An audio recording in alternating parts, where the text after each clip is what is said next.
The best way to end something is to let it starve. You see, conflict thrives on attention. The moment you engage, you feed it. And whatever you feed grows.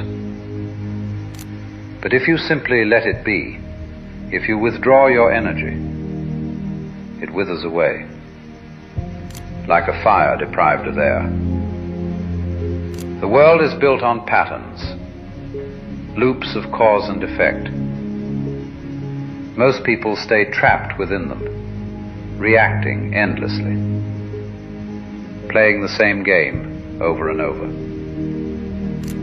But here's the secret. You don't have to play. Step back, and the game collapses. Step away, and new pathways unfold.